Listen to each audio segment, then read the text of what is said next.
como sobreviviente, la significa de la vida de entonces, a veces no se me llama.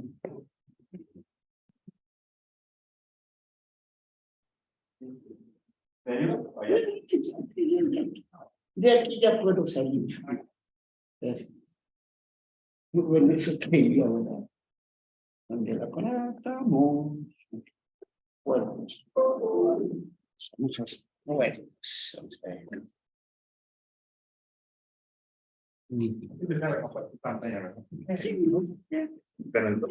Gente, a ver, cámara todos. Ahora sí que luces, cámara, ¿sí? Ajá. ¿Todo en orden? A ver, realmente interesante. Estamos aquí en Ciencias.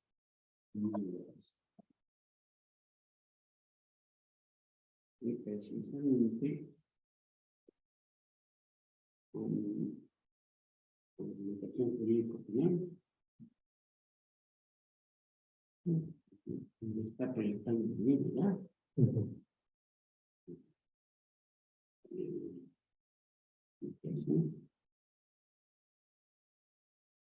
Bien.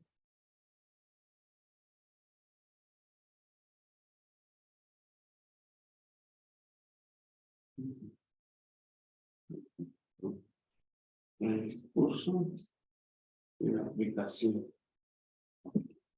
Ya nada de falta compartirlo en la clase.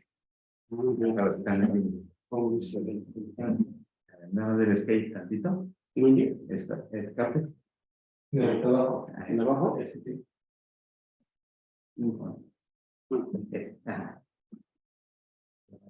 A la sesión le damos a compartir pantalla para que lo vean ahí en casita también. Ajá, está compartir pantalla, le damos la pantalla que y ya lo ven ya también. Ya le subiramos desde allá. Adelante.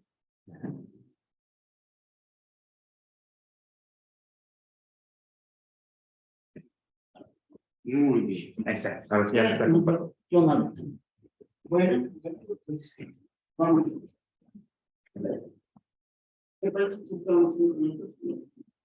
Bueno, Dana, buenos días. ¿Me escucha?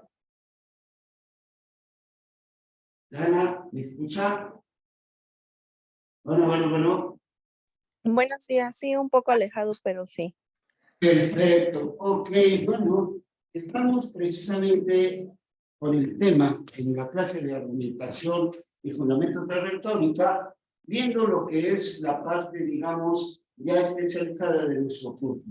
O sea, la aplicación de la argumentación jurídica dentro del nuevo procedimiento, en este caso penal, pero sí quiero aclarar que todo lo que se ha visto, pues, como les dije en un principio, es aplicación en cualquier área del derecho. Ya sea la argumentación, ya sea la retórica, la oratoria jurídica, va a ser aplicable en cualquier procedimiento o acto legal. No importa si este es de carácter legislativo, administrativo, ejecutivo o judicial. En este caso, nosotros nos hemos enfocado a la aplicación de la argumentación en el área judicial o jurisdiccional. O sea, cuando se hace un trámite, un procedimiento ante una autoridad, ya sea de carácter ministerial en el caso del área penal y posteriormente en el área jurisdiccional ante los jueces de control, el juez de tratamiento y el juez de recursos. Pero insisto, todo eso que estamos viendo es aplicable en cualquier área de las ramas del derecho y en el procesal, en cualquier procesal civil, penal, laboral, moral, el que ustedes gusten.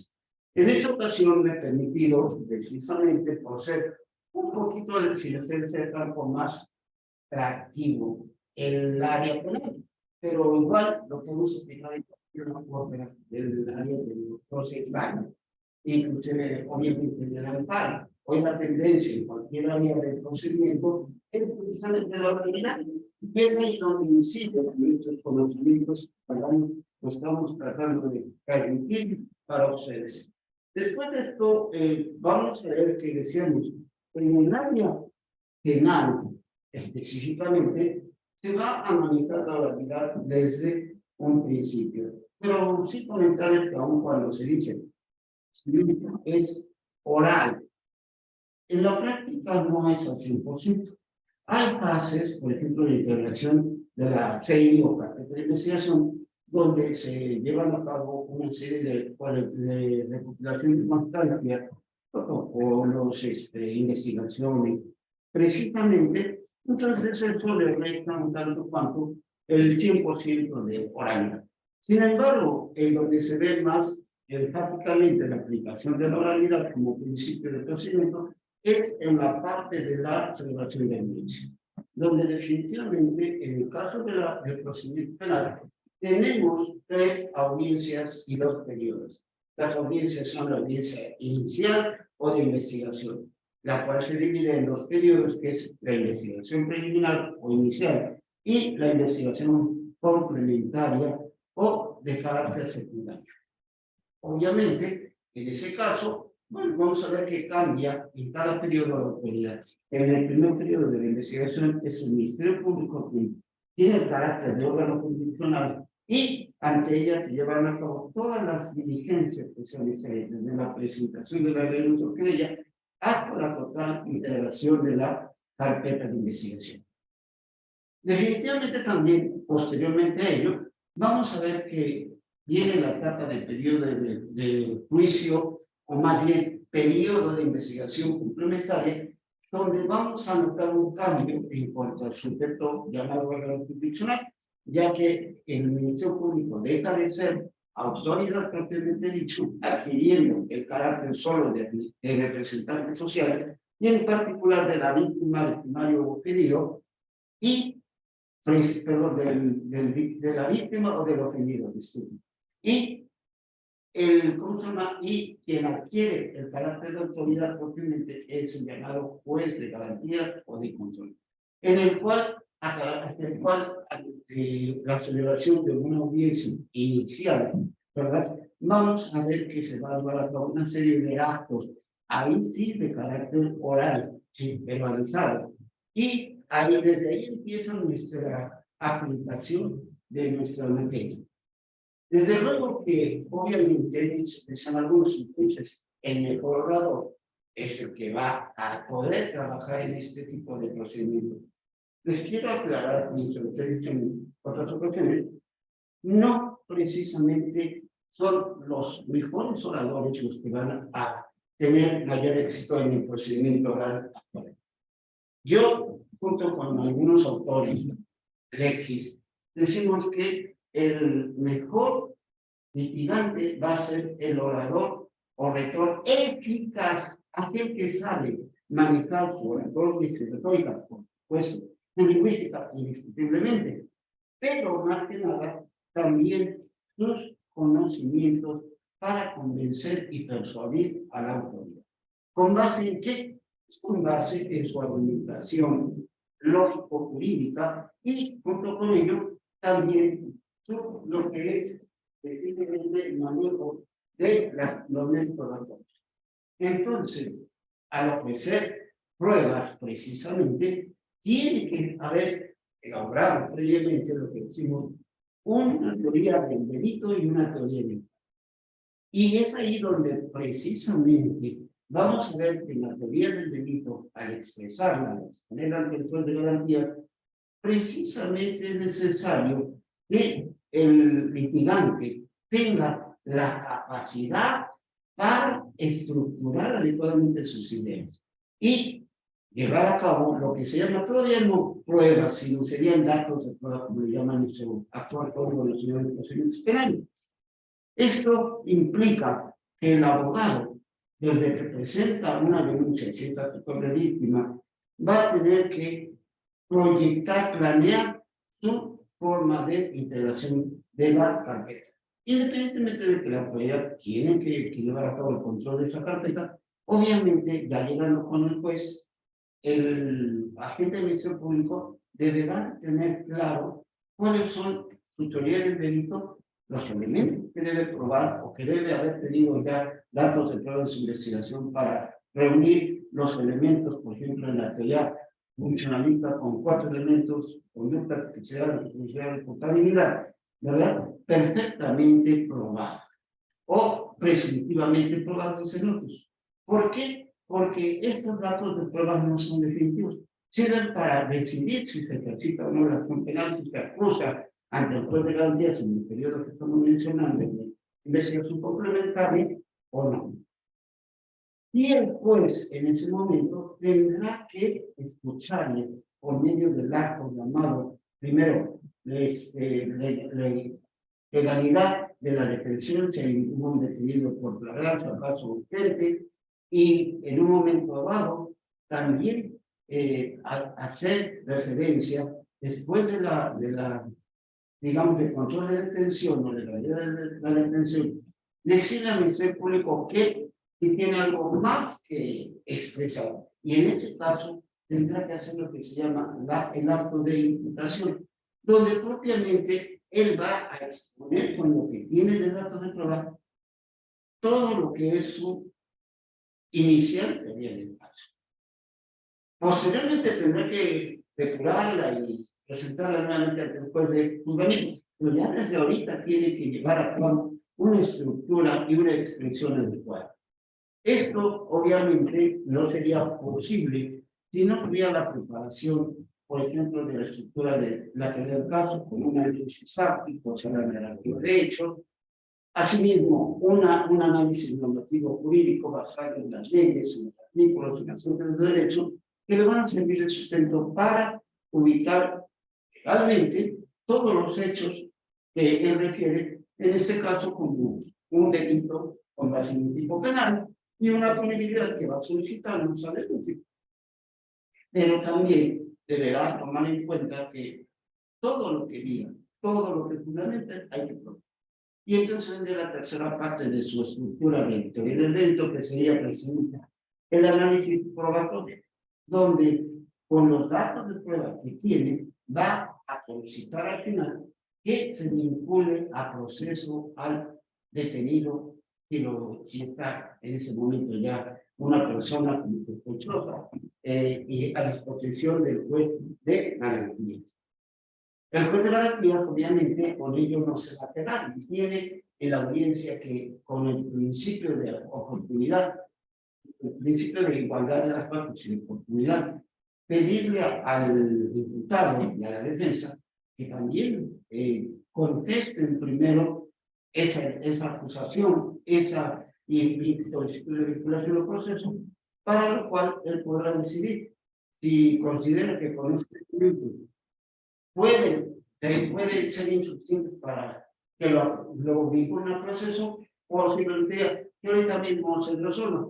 Oye, razón jurídica, o bien en su caso, que se le conceda el beneficio del término constitucional de 72 horas, mismo que podrá ser ampliado a solicitud solo de la defensa hasta por 72. No necesariamente tiene que ser en las 72, aclara, pueden ser una ampliación de 24, 48, hasta 72, dependiendo del tipo de prueba para el que quiera utilizar este periodo correspondiente.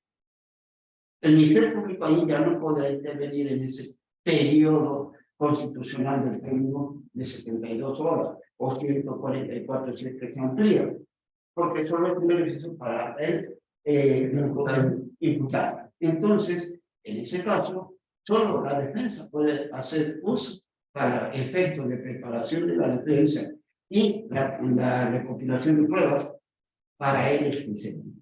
Bien, después de ello, obviamente, todo este proceso, todos estos actos son verbalizados y es importante que nosotros tengamos las herramientas de saber razonar ante el juez empleando conceptos, juicios y razonamientos con un modelo de silogismo que nosotros hemos estado trabajando en las anteriores para poder lograr que, como defensa, por ejemplo, no se vincula al proceso a nuestro cliente. O bien, si somos de agente público, lograr que el juez se convenza y persuadirlo a pedirle una resolución de vinculación. Entonces, desde aquí, desde la primera audiencia, nosotros debemos saber manejar argumentos, discursos, ¿verdad? Con todo el bagaje lingüístico, lógico, el oratoria y retórica necesaria para convencer a la persona. En este caso, decíamos, la aplicación de la argumentación va a ser indispensable. Me permito, por lo tanto, hacer referencia a la siguiente diapositiva.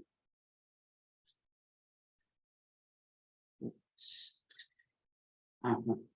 Primer punto, en toda teoría del delito debemos atender a la parte del análisis táctico. Por eso es que en nuestro discurso deberemos de hacer referencia a la definición de los hechos.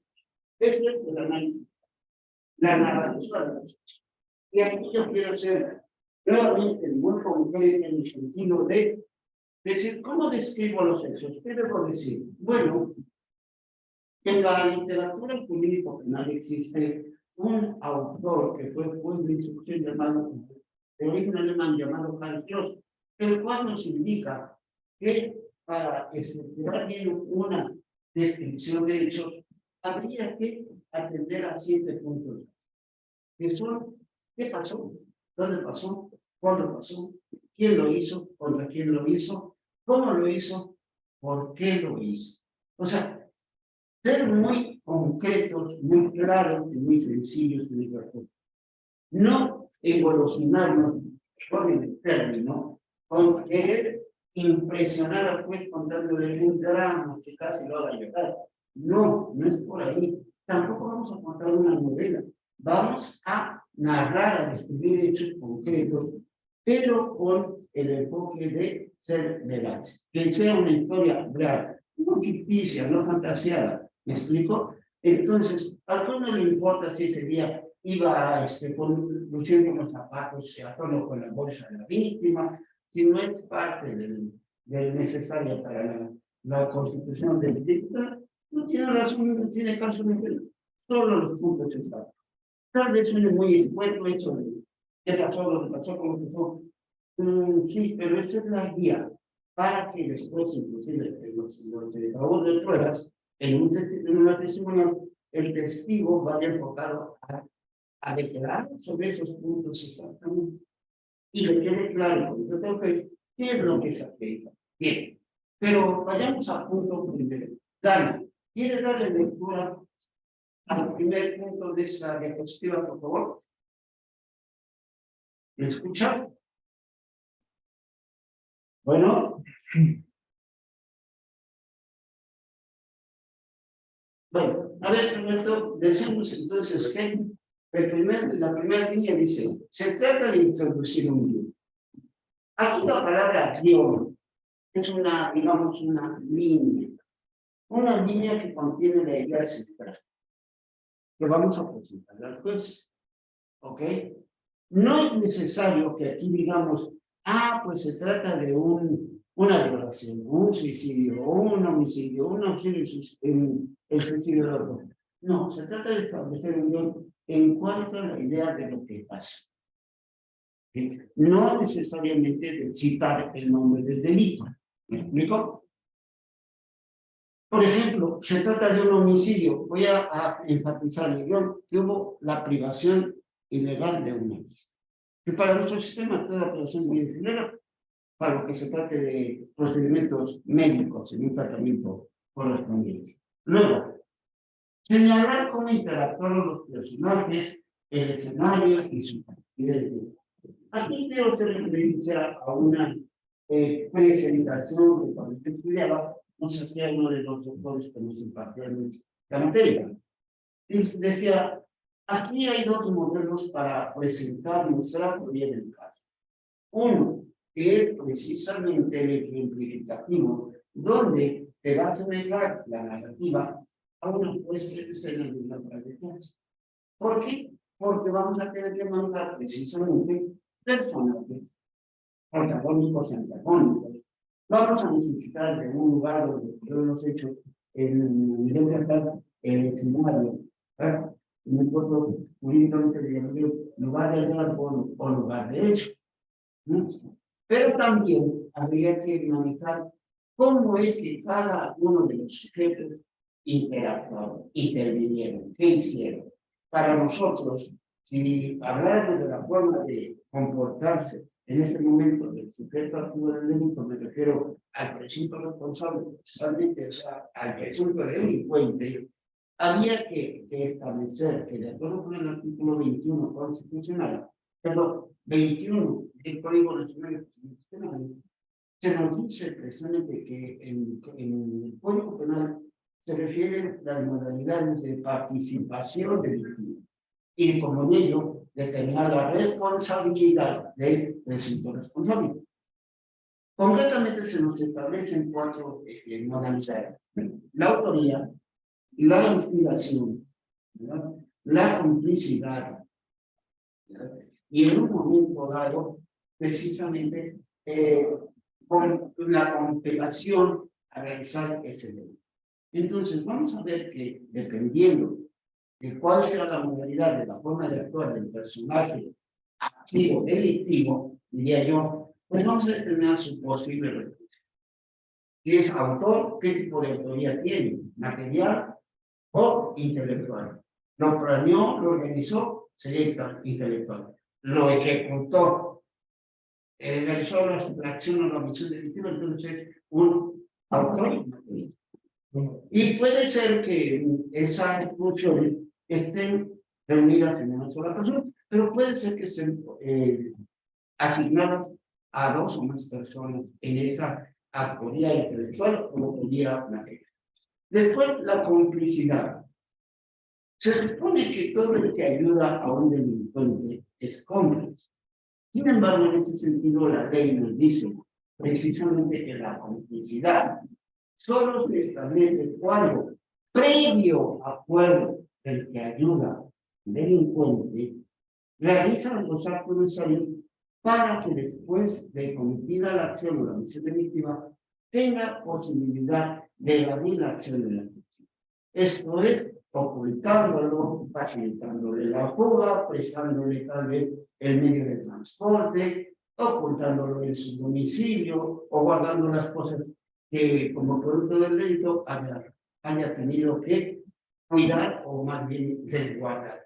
Entonces, ahí es importante que no toda persona que auxilia, por lo menos legalmente, una persona a otra delito, va a ser técnica estrictamente cómoda. Debe haber un previo acuerdo. Eso es algo que nuestra sociedad y aún los que nos decimos conocedores de los derechos no siempre lo entendemos. Y la ley es muy, diría, oiga, pero es un, pues esa tabla traba. ¿Cómo demuestro que hubo previo acuerdo? Bueno, pues utilizar varios medios, ¿no? Ya quedaría con criterio, pero si es una exigencia acreditar que hubo previo acuerdo para. Por lo que si es de momento así intempestivamente difícil de funcionar, entonces hay cuando se le contamina. Bien, en este aspecto decía en sus accidentes, aquí dice el punto accidente, ¿qué puedo entender por aquí? Las condiciones de la exterior en cuanto a tiempo, lugar, condiciones climáticas, cómo se llama, horario, en que, perdón, sí, las condiciones externas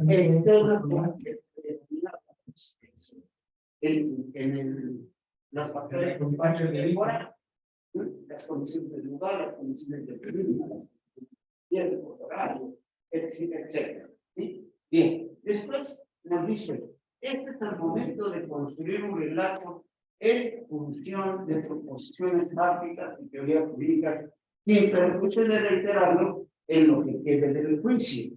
Esto implica, por lo tanto, que debemos manejar lo que dice en el discurso, el tema, precisamente capaces de construir en torno a una idea central todo lo que conlleva ahí. ¿Sí? No importa que después, como dice esta parte de la diapositiva, lo reproduzcamos, pero ya de repente debemos tener fijo una idea central. Y como tal, presentársela al juez de la ganancia. También, en el caso de parte acusadora, el relato debe ser completo. debiendo satisfacer cada una de sus proposiciones básicas. Recordemos que en la teoría del delito, dependiendo de la teoría que escojamos, ¿verdad? Yo me he pedido tomar la funcionalista con los 4 elementos que marca esa teoría, que son, como dije anteriormente, conducta, necesidad, recursividad y culpabilidad. ¿Sí?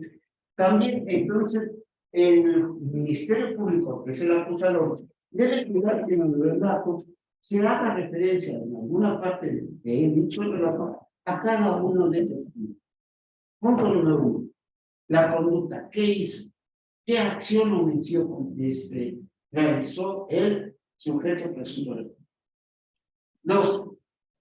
Esta conducta, esta acción, esta omisión está contemplada en el tipo penal como tal, como omisión, como movimiento de la actividad, para establecer si hay publicidad. Luego, la antipublicidad. La antipublicidad, como siempre se ha manejado, es anticontrario a, en este caso, lo contrario de hecho. Ver si la acción y omisión va en contra del valor protegido por la norma. Y aquí, muchas veces, decimos, a ver, los autores de la teoría penal nos dicen, hay una antijuricidad material y una antijuricidad. La fórmula nos dice, debe ser la conducta, acción o omisión contraria al hecho. Y otros autores, un poco más exigentes, por decirlo así, dicen, bueno, no tanto que la conducta sea contraria al derecho, a la ley, sino debe ser contraria a la norma que contempla esa ley. Y a veces a mí, yo por lo menos lo confieso, abiertamente cuando estudiaba, me hacía un poquito de enredo. ¿Qué no es norma? Es lo mismo que ley o derecho. Y ustedes ven que no. La norma es el mandato o prohibición que se establece en una ley o en una norma, en una fuente del derecho. O sea, la norma es esa prohibición o mandato que contiene la ley y que debemos de, porque si nosotros nos atendemos solamente a lo que entender como antijuicial lo contrario a la ley o al derecho, estamos viendo el aspecto externo y en ese caso, pues realmente el delincuente al realizar la conducta no está haciendo algo contrario a lo que dice la ley, sino está haciendo precisamente lo que dice la ley para cometer el delito. Entonces no sería contrario a la ley o al derecho, sino de acuerdo con la ley o el derecho, ¿verdad? Para cometer el delito. No, lo que vuelve antijurídico, contrario a la norma propiamente, es que la acción va en contra de la prohibición o del mandato. Por ejemplo, si la ley dice que está prohibido privar de la vida a otro, el que prive está yendo en contra de ese mandato. O el que nos dice, debe pagar impuestos para no cometer un delito fiscal sin impuestos, y tú, lejos de pagar impuestos, tu conducta es contraria a ese mandato y se convierte en una omisión tributal. Oye, ¿por qué me pongo de castigo si no hice nada? Precisamente por no hacer lo que la ley te mandaba que hicieras, pagar tus impuestos. Entonces, ahí, esa explicación a veces nos confunde un poquito, pero bueno, ya en su momento sus catedráticos del área especializada les harán un poquito más, una explicación más adecuada que la misma. Pero sí, no confundir la publicidad con lo contrario de la ley, sino con lo contrario a la norma, o sea, el mandato de previsión establecido en esa convención. Llámese ley, llámese decreto, llámese código, llámese, ¿cómo se llama? Convenio, etcétera. ¿Sí? ¿Me explico? Espero que sí. Bueno, vamos a ver. Entonces, decía yo, esa sería la culpabilidad. Y la culpabilidad. Algunos autores nos dicen que es la culpabilidad, porque el Ministerio Público tiene que establecer ese otro elemento en la narrativa del suceso. ¿De qué manera o de qué parte del hecho deduce que hay culpabilidad? Obviamente, para eso necesita saber primero qué es culpabilidad. Porque muchas veces lo confundimos con otros términos relacionados, pero no iguales. Me refiero a que se habla de culpabilidad como sinónimo de responsabilidad, y a veces hasta de imputabilidad. Y la verdad es que técnicamente, de hecho, son tres conceptos relacionados, pero no es sinónimo. Así, por ejemplo, dicen, para que haya un responsable, o sea, una persona que responda de la reparación del daño, primero debe declararse de culpable. Y para que se le declare culpable, antes debe comprobarse que era imputable. Dicen, bueno, entonces, ¿cómo es eso? Lo que pasa es que si ustedes se fijan, es una, digamos, una relación de conceptos con una ubicación temporal específica, de antecedente a consecuencia. Lo primero que debo hacer es ver para declarar a alguien responsable, ver si era imputable al momento de cometer el delito. La imputabilidad se explica estableciendo, por ejemplo, que el individuo, al momento que cometió la conducta por medio de la acción o omisión prohibida, tenía la capacidad mental de conocer y querer realizar esa conducta. ¿Sí? Vamos a viendo las consecuencias. Entonces, sí, aún sabiendo las consecuencias. En este caso, decíamos, una persona habría que ver si era imputable para ello, para tener esa capacidad cognitiva y volitiva, o sea, de querer saber, necesita reunir los requisitos jurídicamente, la mayoría de edad y la salud. ¿Sí? Entonces, una persona puede ser precisamente no declarada responsable o culpable, porque en el momento en que se va a cometer el delito, o es menor de edad, o estaba afectado sus facultades mentales, lo que le impediría tener la plena conciencia de lo que hacía y querer hacerlo.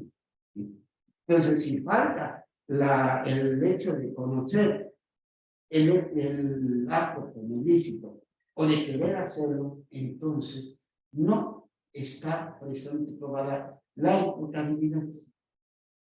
Sí. Un afectado mental obviamente puede ser que quiera hacerlo, pero sabe lo que está haciendo. No está consciente de ello. Un menor de edad. Aquí yo tendría que hacer, más bien que le daría de penal, hacer una explicación un poquito más a fondo. El menor de edad, de acuerdo con el periodo de la minoría que tenga, se va a determinar un procedimiento distinto de la justicia de adultos. Se hace una división de periodos de minoría de edad, ¿verdad? Para determinar cuál es la forma en que debe tratarse a esa persona para cometer una conducta establecida como delictiva. Lo cual no vamos a entrar en este momento, porque es la temática de nuestra casa. Entonces, pero sí el juez debe estar cuidadoso de que el Ministerio Público haga referencia en la narrativa de los hechos, en su discurso, de dónde deduce que esa persona puede ser declarada culpable a futuro y hacerse responsable de la reparación del daño si tiene la capacidad cognitiva y voluntaria. Entonces, en ese caso sería un imputable. Si no, sería un inimputable. Y si es, por ejemplo, un menor de edad o un afectado mental, no se le aplicarían sanciones. Entonces, en ese caso, se aplican medidas de seguridad como consecuencia de su conducta indebida. ¿Ok? Esa es la pequeña diferencia. Repito, depende de si es menor de edad, en qué grado de minoría de edad se encuentra. ¿Sí? Eso lo verán en materia penal, posiblemente, o si es que ya lo vieron, por el pasado. Bien, entonces el Ministerio Público, al narrar sus hechos, debe cuidar que cada uno de esos elementos tenga un nexo o un referente en su narrativa. ¿Ok? Todos los cuatro, los cinco, según la que es el caso que haya tomado. Luego, el defensor tiene la situación hasta cierto punto un poquito más fácil, porque uno necesita acreditar los cuatro factores negativos del delito. Esto es las situaciones que destruyen algunos de los elementos que constituyeron el delito o el presunto hecho delictivo. Por uno solo que no exista, es suficiente. Y a veces, en este caso, fíjense qué curioso, dicen, de ser el procedimiento anterior, la defensa debe probar la inocencia del imputado. La verdad es que hoy, con los principios que rigen el procedimiento penal acusatorio, existe la intencionalidad de aplicar y hacer efectivo el principio de indubio pro reo. Esto es, en caso de duda, el juez deberá estar hacia lo más favorable. Lo que implica que si el Ministerio Público no logró en su narrativa hacer referencia en alguna parte de esa narrativa a los 4 elementos en el caso que yo estaba del delito, la defensa no tendría que mover de ser ni este delito. Solito se va a ir, nada más con señalarle a la juez en el momento correcto adecuado, que el Ministerio Público reunió la mayor parte de los años, pero que dejó de narrar y no probó eso. Entonces, no está constituido el delito. No hay posibilidad de sancionamiento. Insisto, a veces ni siquiera tienen que ayudar tanto el defensor, simplemente señalar, señor juez, todo lo que ha dicho el Ministerio Público me parece adecuado. Pequeño detalle. Dijo que iba a probar 4 elementos y en su narrativa no hizo referencia a uno de ellos. Por lo tanto, no hay prueba que haya ofrecido para eso. Y al no existir eso, podemos manejar el principio de indubio. ¿Hay duda? Bueno. Ahora, en caso contrario, que no fuera un error del Ministerio Público al constituir su carpeta de investigación contra su declaratorio, bueno, la defensa tendría que buscar estudiar el caso de su narrativa de los hechos, una parte del relato donde aparezca, o más bien exista, una situación que conlleve a la eliminación de los elementos del delito. Por ejemplo, el Ministerio Público pretende que se vincule a una persona por lesiones, por el delito de lesión, y aporta la pericial médica forense para acreditar la existencia de dicha lesión. Con el fin de acreditar la participación de mi cliente, ofrece la testimonio, donde dice, como prueba, que efectivamente los testigos vieron cuando mi cliente atacó al hoy presenta víctima y le impidió lesiones que ponen en peligro de la vida y que trata de sanar menos de 15 días, que le calificación de presentable, etc. Hasta ahí dicen, bueno, está aprobado todo eso. El jurídico está tipificado como delito. Y hay pruebas de que sí, existe la ley con el examen médico forense, existe un video, existen declaraciones de testigos que acreditan que el cliente participó, realizó esas. Es decir, sí, nada más que pequeño detalle. Yo voy a probar que el cliente, al realizar esa acción, existió una causa que justificó esa agresión. ¿Cuál fue? La conducta precedente de la hoy supuesta víctima. En el sentido de que mi cliente, si bien es cierto y está probado que impidió lesiones, yo voy a probar que fueron en respuesta a una agresión previa que de no haber actuado como actuó, le hubiera causado un daño jurídicamente irreparable. O sea, estoy tratando de demostrar que mi cliente fue agredido previamente y que su posterior causa de lesión fue respuesta y no acción. O sea, él solo se defendió y estoy manejando la posibilidad de una legítima. Claro, con todos los elementos que pide la ley, pero ya desde la narrativa estoy diciendo, bueno, si bien es cierto eso y esto que dice el público, pequeño detalle, se me olvida mi querido colega, establecer, y lo voy a probar, que hubo una agresión previa, ¿sí? Y mi cliente lo único que hizo fue repeler esa agresión, y al repelerla, causó inevitablemente. Pero no fue porque quiso hacerlo, porque tuvo que hacerlo, porque de lo contrario el resultado de la víctima, y la ley permite en el artículo 26 del Código Penal la justificación o excluyente del delito llamada legítima defensa. Y por ahí, aun cuando aparentemente todos los elementos del delito están probados, va a haber algún factor que destruya alguno de esos elementos. ¿Explico? Y entonces, en fin, la defensa tendría en su narrativa que hacer referencia a decir, efectivamente, tal como lo refiere mi estimado ciudadano agente de ese público, mi cliente sí causó lesiones, pero con el reporte forense son durante, cuando la vida está encerrada en 15.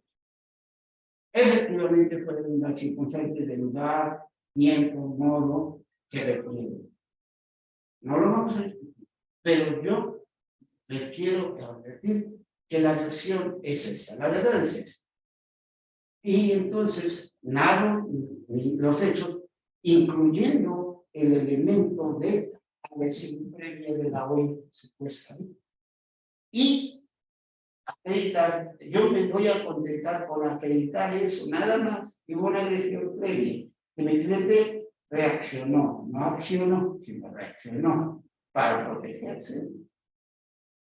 Dejo con un dato, pero con uno que le pegue, que es presente la justificación de la conducta, legítima defensa uno, si lo logro probar, pero desde la narrativa lo debo mencionar, desde los hechos. Bien, ahora, no olvidar que la estructura del alegato de apertura debe construirse pensando en la fase siguiente de presentación de pruebas propias de la contraparte. O sea, yo voy a decir esto en mi narrativa, pero al decirlo es porque ya tengo, ahora sí que ya tengo los elementos de prueba para acreditar lo que voy a decir, la versión que voy a dar.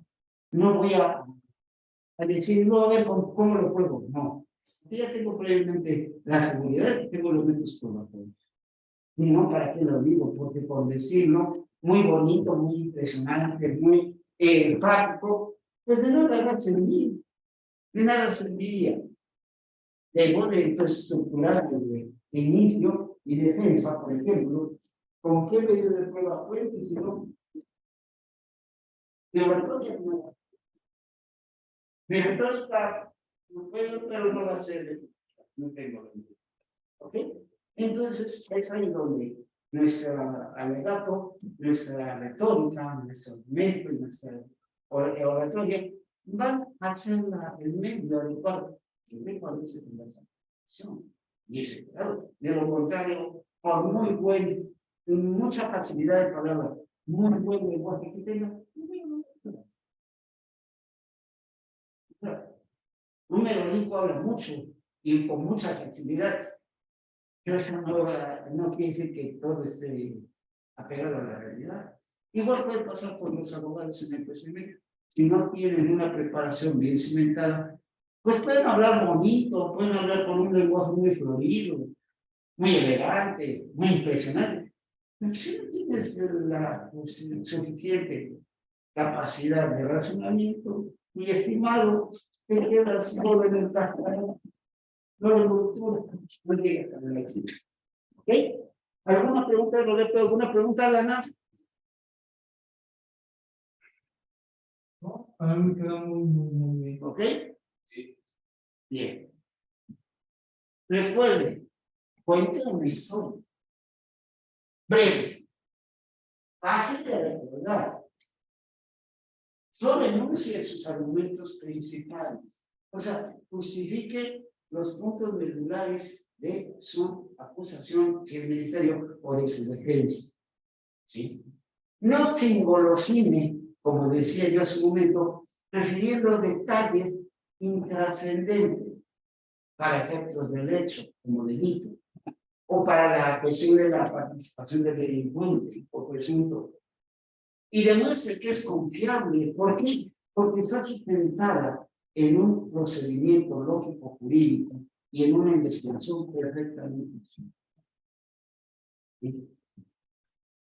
La verdad es que, dicen, cuando algo es bueno y es breve, es doblemente bueno.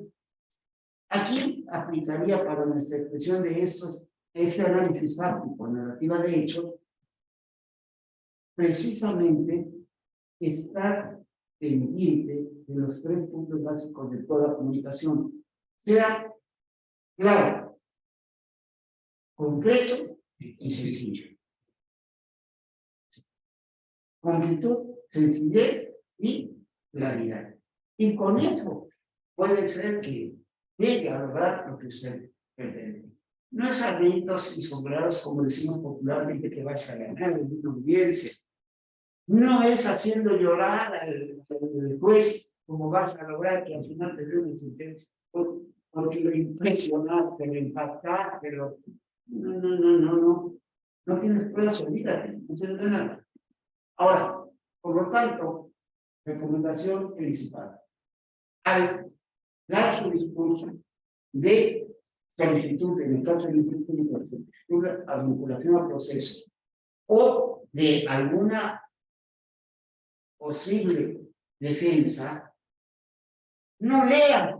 Primer punto, como argumentador en un discurso, no lea, por favor, salvo que se trate de datos muy concretos en el nivel de porcentaje, por ejemplo, que lo que se ha demostrado, ¿sí? Pero si no, su exposición debe ser libre, debe ser clara, no leer, porque pierde la frescura, pierde visos de realidad.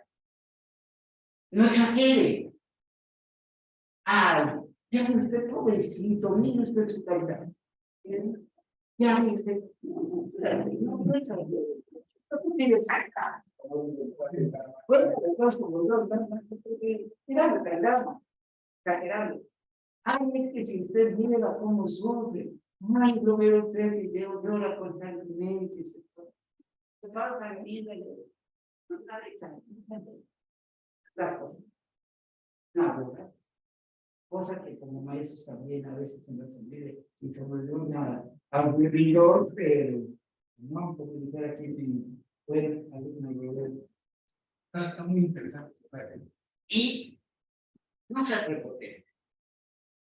Al hablar, muchos adoptamos una actitud de perdonavidas, que es, parece que no te merecen ni el suelo que pisan, o el aire que respira, ¿no? Es tan especial, tan digno, que adoptas una posición de decir de perdonavida, que, oye, perdóname por respirar, ¿no? Casi me matas. No, ¿cómo fue la mentira? Cosa que a veces, por muy lógica, no es tan sencilla de lograr. Y adoptamos poses que en el lenguaje no verbal denota, a cierto punto puede denotar falsedad de lo que decimos, fingimiento. Y entonces con eso no vamos a conocer a nadie. No, es natural, muévete, pero no como un chapulín loco, viendo para otro en la audiencia. Muévete con naturalidad. No está rígido, como soldado, por humor. No, sé natural. ¿Sí? ¿Me explico? Debe ser tu lenguaje corporal y gestual acorde con tu lenguaje verbal. Estos 2 últimos lenguajes sirven para reafirmar, subrayar lo que se tenga que hacer. Y mi cliente le dijo, no. Estoy manejando un lenguaje verbal, pero al mismo tiempo un lenguaje corporal. Le dijo, no. No deseo tener esa. Tono de voz.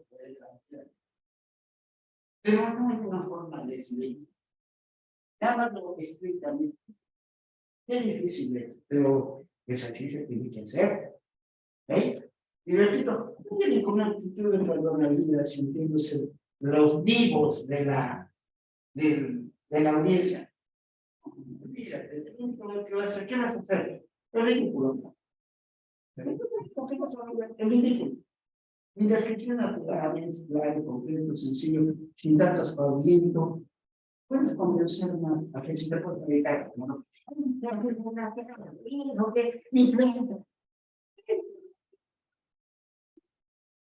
Debe ser que son alemanes, ¿no? Amenazantes, actitudes,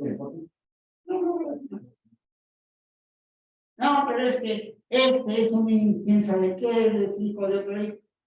A ver, eso no es un argumento, y tú tienes que manejar el argumento. Y uno de los inicios de la argumentación, lo decía en una clase anterior, es el llamado contra hominem. Y lo único que logras con esa actitud o ese error es demostrar que ya se te acabó los sueños. Y al ya no tener cosas racionales que decir, te dedicas a ofender a la contraria. El ataque es contra hominem, el ataque contra la persona del cliente, contra el mismo abogado. No, lo que pasa es que usted, abogado, seguramente está en padrón como su cliente, con la bola de libertad.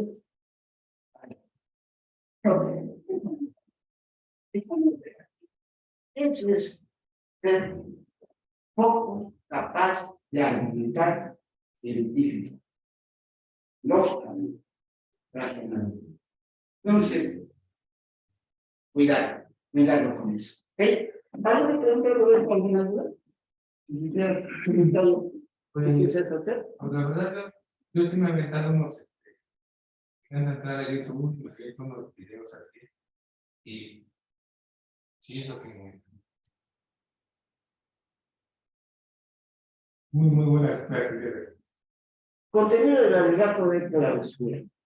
El otro momento dentro de un juicio en el que vos utilizar las limitaciones de discurso preparado, improvisado y de presentación o legitimación, como técnicamente le conocemos en el ámbito jurídico, al discurso de la presentación, es precisamente, decíamos, manejar la teoría del caso. Lo que en un discurso digamos nuestra tesis. Se trata de un homicidio calificado. Esa puede ser la tesis del Ministerio Público. Por el contrario, mi tema, mi teoría del caso como defensor sería legítima defensa. Argumentatividad. ¿Por qué razones realizó la acción según el Ministerio Público? El del presidente del Poder. ¿Y por qué razones realizó esa acción según mi defensa? Mi cliente. Argumentar, pero argumentar es exponer razones, justificaciones, pero estructuradas, lógicas, y demostrables, por supuesto, científicas o técnicamente, y obviamente fundamentadas en algunos derechos. No puedo sacar de la manga una supuesta defensa, y lo pongo entre comillas, alegando situaciones que tal vez social, familiarmente sean válidas, pero jurídicamente no tiene una trascendencia en el reconocimiento. Este día, pues se comprendan, está joven, iba con unas poquitas de más, y bueno, pues yo estaba el autor, y estaba desenado, y la niña me aceleró, y aún cuando vio al arquitecto, no puedo parar, y se fue. ¿Cómo lo vamos a hacer? A ver. Esto conmueve al familiar, al amigo. Jurídicamente, el encontrarse en estado de ebriedad al cometer una conducta ilícita no te revela de la. O sea, este no es un argumento. Ay, comprendan, ya borracho. Claro, se está joven, quiere vivir la vida. No, este tipo de justificaciones jurídicamente tienen para dos cosas, me dieron de mis maestros, para nada y para lo mismo. Claro, dice la ley, que compruebes que ese estado de ebriedad, por ejemplo, el delito, fue impuesto. No te emborrachaste, te emborracharon. No te drogaste, te drogaron. Fue contra tu voluntad el estado en el que te encontrabas. Pero si no es así, Tú andabas de fama, andabas sosegado, te quisiste poner hasta las changuitas, y con eso, y ahora mereces cada momento de vida. ¿Qué quieres? Por eso se justifique. Demuestra que fuiste víctima de una política, con una contradicción, y se puede entrar. Porque incluso está con ley, pero así nada, ¿no? Otro caso, para, digamos, que quede más claro. El famoso aborto, para la infección del aborto. A ver, ¿por qué quieres abortar? ¿Por qué quieres que te legalicen y te exoneren de cualquier responsabilidad al privar de la vida al producto de una relación sexual? Bueno, es que el nacimiento de ese niño destruiría un plan de vida. Y entonces nadie me puede obligar tener ese hijo que va a destruir mi plan de vida. Yo quería ser profesionista en medicina, o quería ser un doctor en derecho, pero con este chamaco ya no voy a poder hacerlo. Yo tengo derecho a privarme de mi futuro exitoso, por no dejarme de hacerme de esta carga. ¿Tú sabes lo que es plan de vida? ¿Tú sabes lo que es planear? Es para ti planeación. Dentro de del concepto está previsto implicado en la planeación, la prevención. Si no hay prevención, no puede haber prevención. Entonces, no me vengas ahora con que destruye el embarazo, destruye tu plan de vida, cuando no votar tal plan de vida. Si hubieras planeado, previenes lo que pero no quiero que sea injustificable, es bien. O sea, dices, destruye tu plan de vida. La verdad es que no puedo destruir tu plan de vida porque no tenías plan de vida. Si hubieras tenido plan de vida, previenes. Te cuidas. No te quiero decir que no tengas relaciones, que no vivas tu vida sexualmente. Ok, pero hay hoy día mucha información sobre preservativos.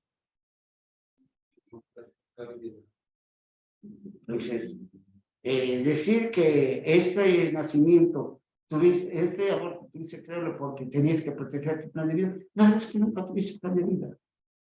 Entonces, este tipo de argumentos sí vale la pena, sí son argumentos lógicos, profesionales, lógicos, bien estructurados, pero nada más porque la niña se le olvidó que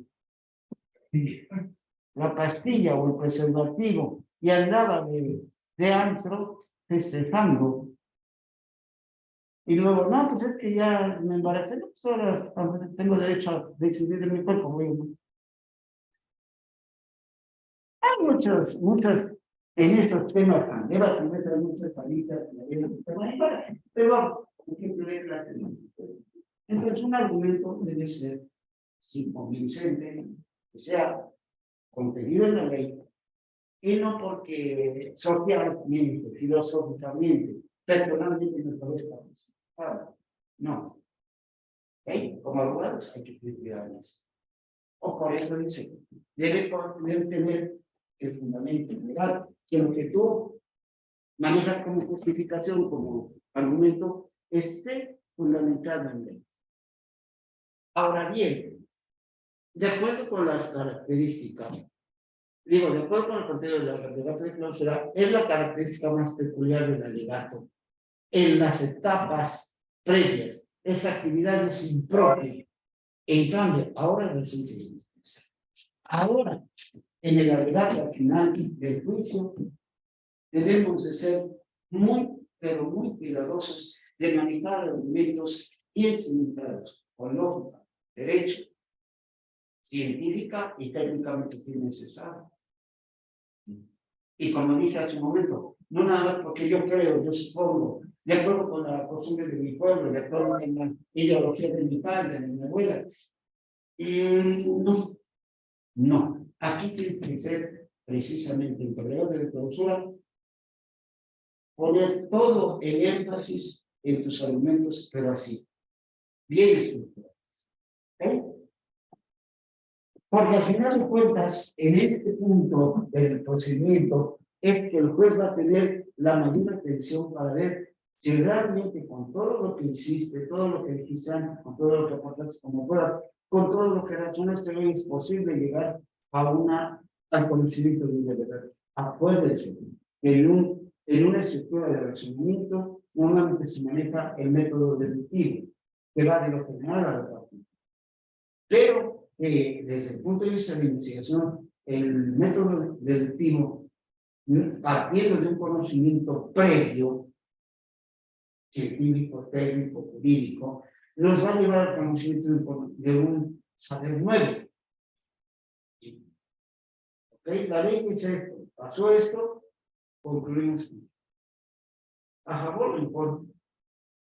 Pero entonces no podemos por ahí precisamente tratar de lograr el conocimiento de un nuevo saber, sino estructuramos adecuadamente.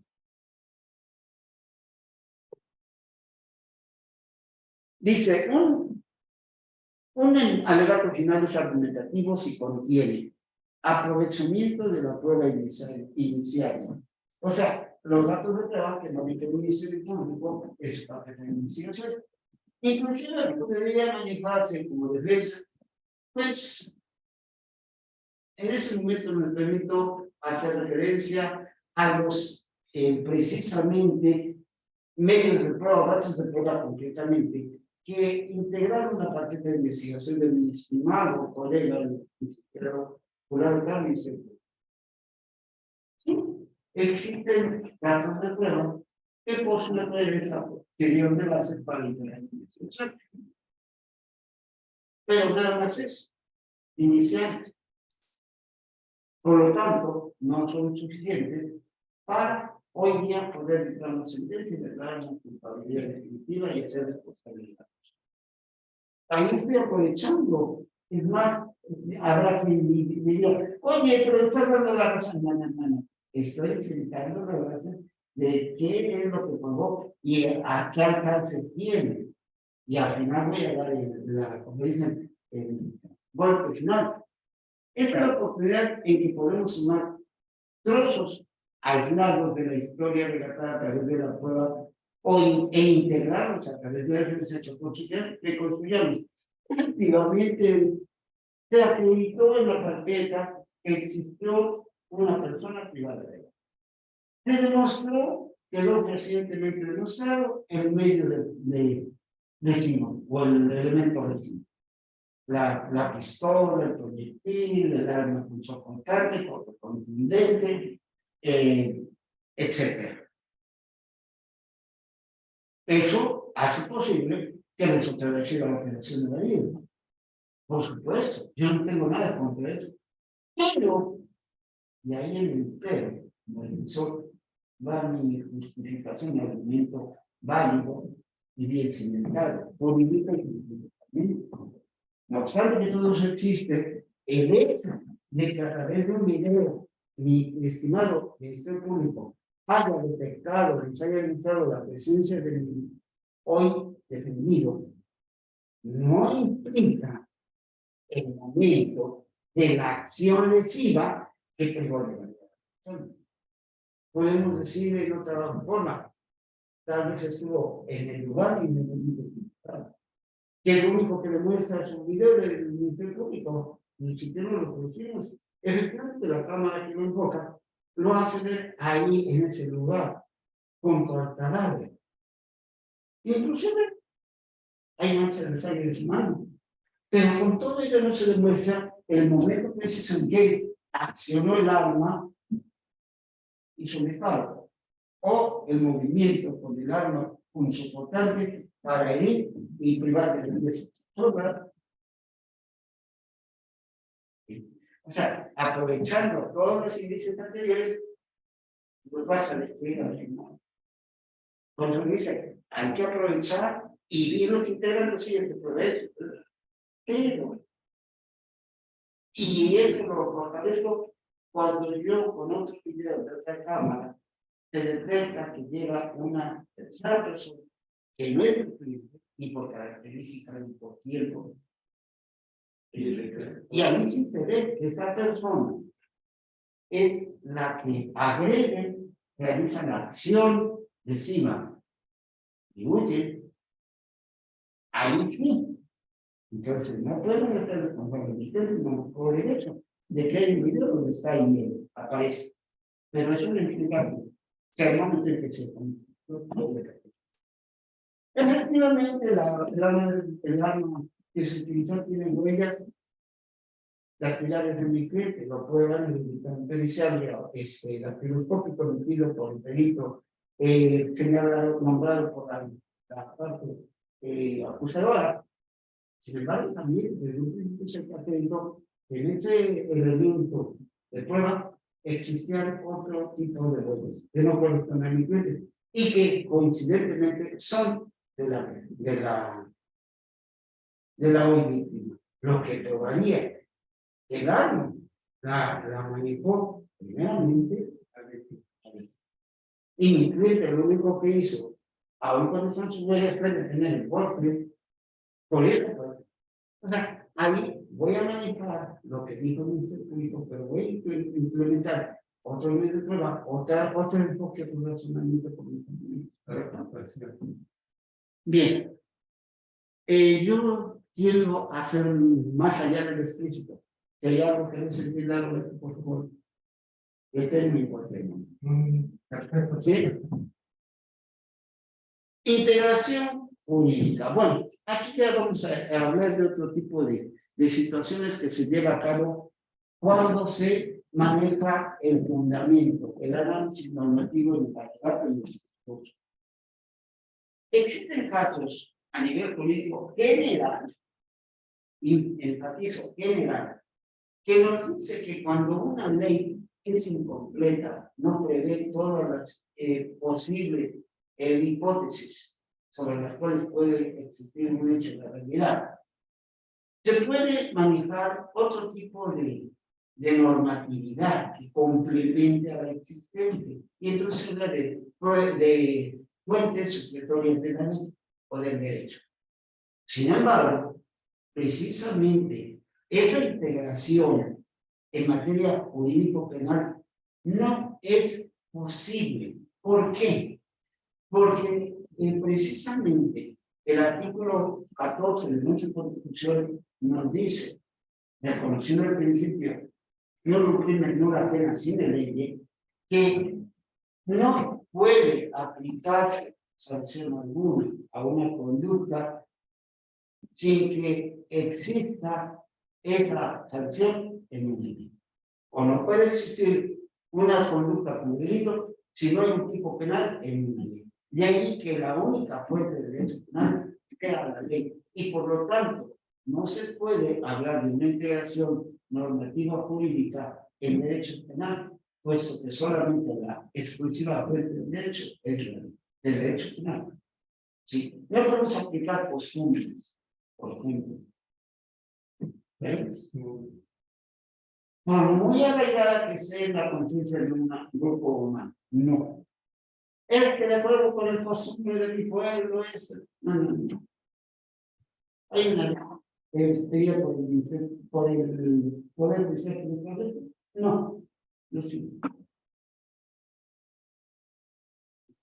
Entonces, la única fuente. Ahora bien, integrar es formar, llenar las lagunas de la ley por medio de otras de derechos, por ejemplo, el sello de la costumbre. En materia penal no es posible. En materia civil, sí, en materia civil dice, es posible, precisamente en los juicios de orden civil, complementar la ley por medio de los juicios de derecho, por medio de la costumbre, pero ahí la misma ley lo está autorizando. O hay ley, o es ley, o no hay posibilidad. No crimen, no la pena sin ley. No hay pena, no hay delito por aplicar, si no hay una ley que existe. Punto, se acabó. Es muy concreto, claro, preciso. ¿Ok? Entonces, alguien podría decirme, bueno, Pero hay jurisprudencia que no es ley legislativa, es una jurisprudencia que se aplica en derecho. Sí, pero la jurisprudencia es una fuente del derecho penal de carácter interpretativo, no constitutivo. O sea, por muy jurisprudencia que vea, por muy alto que sea el órgano judicial que la haya creado, la jurisprudencia, por ejemplo, no puede crear tipos penales, ni puede crear sanciones. Ella nada más aclara, da significado, establece criterios de interpretación de lo que ya existe en una ley. Pero la jurisprudencia no puede, a partir de hoy se considera delito el escupir en la vía pública. No. Esa función la tiene la ley legislativa. Tú tienes que basarte en lo que ya previamente la ley dice y tu labor es interpretar, darle un significado que sea más accesible a los jueces o a los gobernados. Pero no puedes crear un tipo penal o una sanción si no existe una ley. Entonces aquí la integración, repito, la integración pública es posible, pero no en todas las garantías de su vida. Y en materia penal, como digo, ¿está claro? ¿Por qué hago referencia a ello en esta clase de tónica y de argumentación?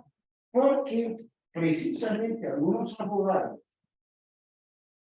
por lo visto no tienen mucha claridad en lo que es el derecho penal, dicen que a través de la jurisprudencia o en su análisis normativo pretenden, con base en una jurisprudencia, establecer sanciones que no están en la ley o tipos penales. Pero debieran. Bueno, entonces lo que debiera es, explico, la jurisprudencia no puede crear tipos penales ni establecer sanciones. Puede explicarlo, dar significado al texto de una ley previamente, pero no puede crear. ¿Sí?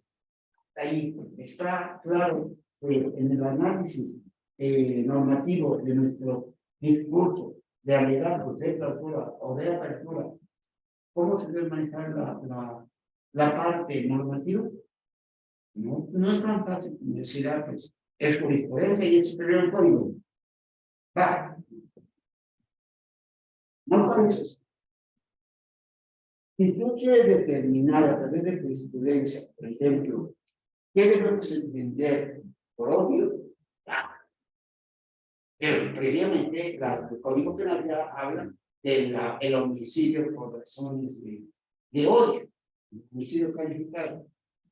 Pero no la creó la jurisprudencia, eso ya existe en la ley. Nada más lo que va a hacer la jurisprudencia ahora es determinar los delitos de por odio, por razones de odio. Eso sí lo puede hacer. Por ejemplo, decir, hoy vamos a escuchar en spots publicitarios que dice en una parte que escuché hace algunos días, unas horas, decía, toda la privación de vida de una mujer debe ser investigada como feminicidio. ¿Por qué no esperamos? ¿Por qué? Porque no nada más puede ser por razones de odio. No que puede ser va a pasar de una mujer, la atropellan, la pegaron en la vida así, es un... No. Hay que manejarlo como homicidio. No. En dado caso sería un homicidio doloso. Uno. De una mujer, sí, pero es homicidio. No, porque la porque la mujer, ya, feminicidio y que pague todo el peso con eso. Que se pudra en la casa. Es una frase muy coloquial y bastante socorrida, pero ni lógica ni jurídicamente aplicable. Entonces, el problema está en que eso es muy demasiado de culta distorsionan la visión del público. Por eso todas las personas de la sociedad que no conocen de derecho piensan que el feminicidio es privar de la vida a una mujer en cualquier tipo de circunstancia. Y no. Se están generalizando ya. Eso no es. El feminicidio es una especie muy concreta de privación de vida de una mujer, fundamentalmente por razones de género, y lo cual nos lleva a entender que si hay odio en razón del género, no de esa mujer, sino del género femenino, es porque hay un problema no jurídico llamado precisamente dentro de la psicología forense como misoginia. O sea, el que odia a una mujer psicólogo tiene un problema de un trauma por una situación de posiblemente de agresión o de violencia sufrida en su infancia por las mujeres. O sea, si tú te fijas, el feminicidio no es precisamente un problema de carácter jurídico, es un problema de fondo de carácter sociológico y con una ley penal, con un incremento de sanción para el homicidio de impunidad, cuando se trata de feminicidio, no vas a resolver el problema de origen. O sea, tú puedes, como dicen las feministas, que se pudran la ley 70, 100, 150 años, pone 500 si quieres. Hola, pero bueno, vamos a ver. Mientras esté la causa y no lo atiendan psicológicamente porque el problema es de odio a la mujer con discriminación, ese individuo puede estarse el resto de su vida y salir un día y volver a luchar. ¿Por qué? Porque aunque haya pasado 70, 100 años, mientras no le atiendan su problema psicológico, el individuo queda igual o peor. Están atendiendo la consecuencia. No, La causa no es jurídica, la causa es psicológica. Por traumas por completos creados por una infancia violenta, por ejemplo. Mejor tener un individuo, no 30, 40, 70, 100 años, le sacan el tratamiento psicológico. ¿Y esto para qué? Para atender el problema de origen. ¿Sí? Yo siempre manejo esto en clase con mis otros alumnos. A ver, es como hacemos un comparativo en un tratamiento de una enfermedad a nivel, obviamente, médico. ¿Qué vas como paciente? Vamos con un paciente por el médico porque nos duele la cabeza. Pero es un dolor que desde la mañana empezó muy suave y ahorita ya está siendo casi intolerable. Empezó siendo un dolor de grado de 1 a 10, de 4. Entonces, desde así ya estás llegando al 8. Ay, ya estás así. Y dice el médico, a ver, bien, usted tiene perdón de los minutos, a ver, no tiene una palpación o circunstancia. A usted le dice dolor de dedo. Pero acá, no. De acá, no. Pero acá, un poco. Más o menos. Y empieza a doler un poquito más aquí. Y eso para que se doble, para localizar la zona, claro, internamente el sabe, por anatomía que hay aquí arriba. O se pasa nada. ¿Sí? Y dice, bueno, ok, doctor, ya no aguanto, estoy llorando. Si el médico se va solamente poniendo el dolor y te da un analgésico, que va para bajar o eliminar el dolor, se está resolviendo la consecuencia de él. Pero si ese dolor es producto de una infección o de una inflamación de color, el analgésico no te va a hacer nada, te va a servir como un mejor compensación. ¿Por qué? Porque no estás tratando la apariencia, el efecto, la consecuencia, pero lo de origen que está generando, no lo atacaste, lo dejaste igual. Y cuando pasa el efecto del analgésico, el dolor es el dolor, es otro. Entonces, si bien en un momento dado debes atacar el dolor para minimizar la molestia, debes atacarlo en la causa. Si es una afección de un antibiótico, tengo que traer expertos de médico o especializados. No te conoces con una analgésica, porque no va a estar en los tipos de país. Lo mismo podemos decir con el caso del feminicidio. Están atacando la causa y se van contra todos contra ella. Pero ¿qué pasa con el problema de fondo, el problema real, el generador? Pues no, estamos totalmente sucediendo. ¿Para qué? ¿Cómo para qué? Entonces, que si después de pasar 50, 60 años en la cárcel, no lo aprendices, probablemente ese individuo en cuanto solo con y con una persona entonces aquí precisamente la ley a veces dice, ¿qué pasa con esos legisladores que no crean leyes adecuadas? ¿Qué tal victoria, verdad? Del tipo político. Pero el punto es que, viéndolo en cualquier grupo político, o sea, todos los que son encargados, como diputados y senadores, de entregar el Congreso y legislar, son gente preparada, conocedora del derecho. Algunos apenas saben escribir, leer y escribir, pero son muy populares y por eso llegaron a ser candidatos y después senadores. Tengo blanco, ¿no? Pero ese es efectivo, hablamos de legisladores. Entonces, ya de origen tenemos un problema. Las personas que no deben encargarse de crear, reformar, acusar el derecho, maldita sea, no saben ni qué es ley ni qué es norma. Y entonces, ¿cómo van a poder crear normas adecuadas, poder eficaces, si ni siquiera tienen ni idea qué es eso? Es que el sistema democrático, sí, pero es un criterio político, concepto político. No puedes poner hacer tortillas a quien ni siquiera sabe qué es el maíz.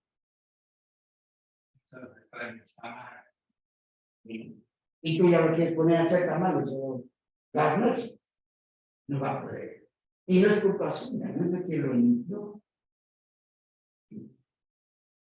¿Por qué? Porque si un criterio político de popularidad, no de preparación. A ver, si te conoce hasta el perro de la esquina. ¿Qué sabes de administración? No, pues, no, bueno, no hay nada. He sido albañil, con todo el respeto de él. Una cuestión de uno, pero la albañil fue la administración, tiene que ser secretario, no de Hacienda.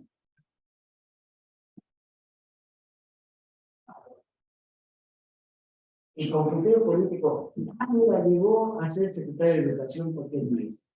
Pero ahora como es conveniente que tiempo de los 4 lo pasamos a comer y todo será. Porque es maestro.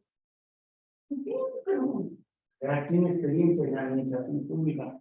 Que vaya a será, pero es maestro, que sabe por qué, por Dios, de obra pública. Aquí es un maestro, para ser doctor en educación. Pero no funcionaría también en sectores sanitarios. En comunicaciones y transportes. Llegó a México a la Secretaría de Salud. Y luego lo vemos que aparece, no sé, Secretaría de Salud.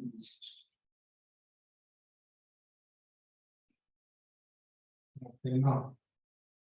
No cuadra el perfil con el padre. Así los diputados. Muchos de ellos que son actores, excelentes deportistas, magníficos, químicos. Pero que son de derecho. No. Pero todo el mundo lo conoce. Aquí no se trata de popularidad, ya en la función se trata de las cosas.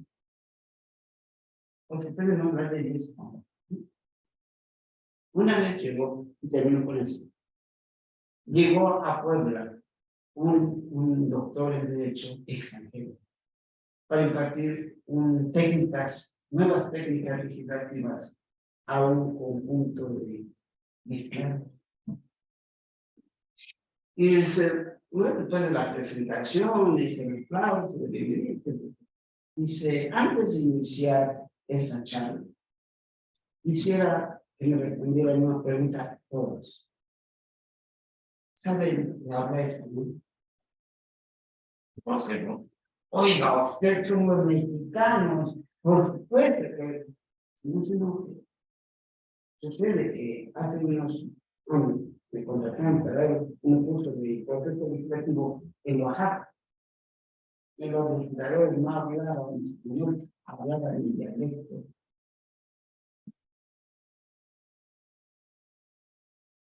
No, yo no lo puedo entender.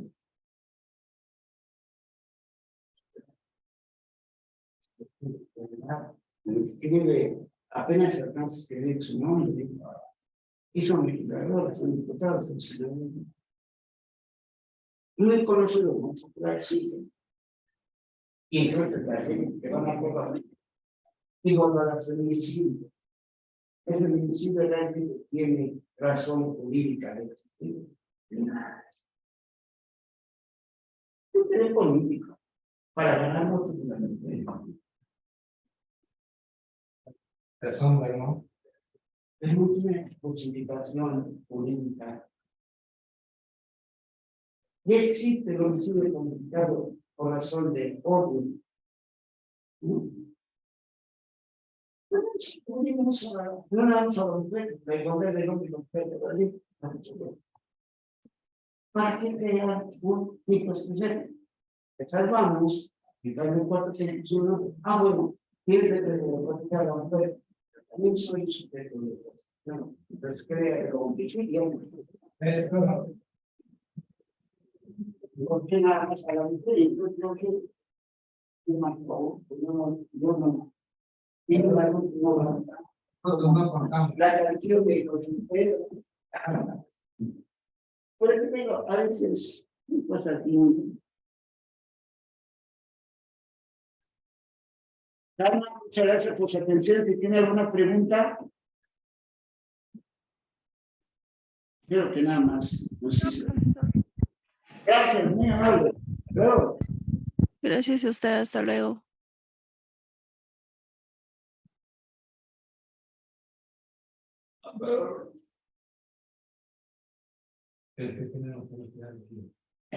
Bien, Roberto.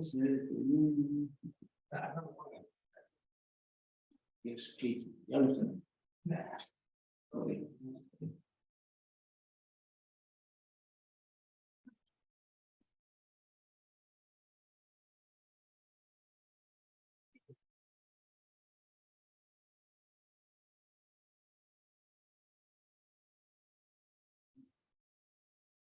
¿Cómo dejo de compartir? Ahí en el salir, en el rojo. De la derecha, de la derecha, de la derecha.